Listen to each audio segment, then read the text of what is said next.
Alguma vez já passou pela cabeça o que aconteceria com a alma de um dos personagens mais genuinamente malvados da cultura pop? Pois bem, hoje a gente vai descobrir. A gente vai pegar o Eric Cartman e mergulhar com ele numa jornada pelo inferno de Dante, para entender onde ele realmente se encaixa. Essa aqui é a Danação de Eric Cartman.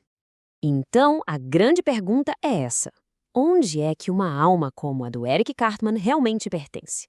Para responder isso, vamos seguir a jornada dele, desde a chegada nos portões do submundo até o seu destino final. E o nosso guia nessa viagem? Ninguém menos que o Inferno de Dante Alighieri. E a nossa análise começa exatamente onde deveria, no portão do inferno. Mas olha, o Cartman não chega como uma alma assustada, arrependida. Não, não. Ele faz o que ele sempre faz, uma grande entrada. Dante, o poeta, ficou absolutamente apavorado quando leu a famosa inscrição "Deixai toda esperança a vós que entrais". Mas o Cartman? Ele não sentiria medo. Ele sentiria pura e absoluta indignação narcisista. Dá para imaginar a cena, né? Ele exigindo falar com a gerência do inferno, reclamando que a placa tá mal posicionada, talvez até ameaçando processar o lugar todo por propaganda enganosa. Ele não se submete ao julgamento cósmico. Ele tenta gerenciar o julgamento cósmico. E o comportamento dele só fica mais absurdo quando ele chega no rio Aqueronte. Olha só o contraste. Uma alma comum estaria em pânico. Já o Karma, ele exige tratamento VIP.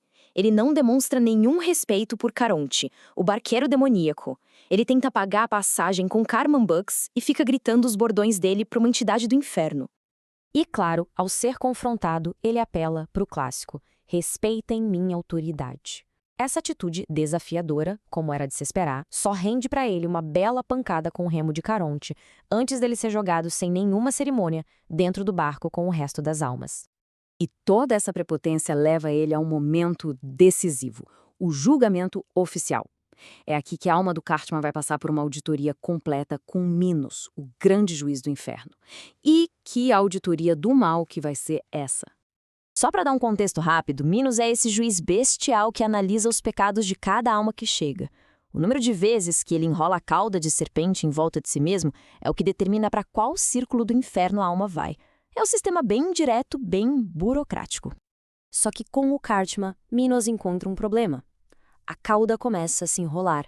3 voltas para a gula, que não lembra das peles de frango do KFC. 4 voltas para a avareza, com aquele esquema de dinheiro por ouro. 5 para a ira e suas, incontáveis tentativas de extermínio. 7 para a violência, incluindo aquela história do Chile. 8 para a fraude, por tudo que ele fez, como o guaxinim. E a cauda, ela não para de se enrolar. A cauda continua girando e para em 9 voltas completas.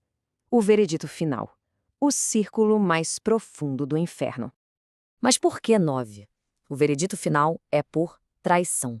De todos os pecados dele, é esse que realmente o define. É só pensar o que ele fez com os pais do Scott Tenorman. A forma como ele enganou o Butters para se esconder num abrigo nuclear.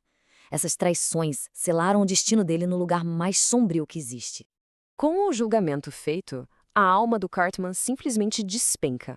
É como se o peso das traições dele fosse tão grande que o tornasse literalmente pesado demais para os círculos superiores do inferno. Ele simplesmente afunda, direto. E enquanto ele cai passando pelo círculo da gula, ele não sente nenhuma pena daquelas almas sofrendo na lama. A reação dele é de pura zombaria. Ele ri, dizendo que eles nem sequer têm um molinho para acompanhar a alma toda. Isso mostra de um jeito brilhante a total falta de empatia dele. Logo depois, ao passar pelo círculo da violência, onde os tiranos fervem em rios de sangue, a reação dele é de admiração. Por um instante, ele se sente em casa, acenando para figuras históricas que ele idolatra, antes que a gravidade do seu próprio pecado o puxe ainda mais para baixo.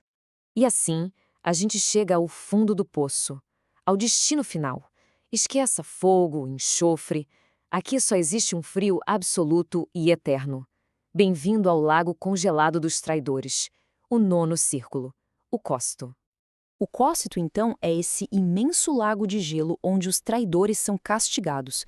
E o mais interessante é que esse frio todo não é natural. Ele é gerado pelo bater das asas de Lúcifer, que está preso bem no centro, criando um vento congelante e perpétuo. E aqui, o castigo do Cartman é uma forma de justiça terrivelmente poética. Imagina só, ele tá preso no gelo, deitado de costas, olhando para cima. Toda vez que ele tenta chorar de raiva ou de frustração, que são as ferramentas de manipulação dele, as lágrimas congelam na hora. Elas formam uma máscara de cristal sobre os olhos dele, bloqueando qualquer lágrima nova. Ele é forçado a engolir o próprio ódio para sempre, totalmente paralisado, e o pior de tudo para ele, totalmente silenciado.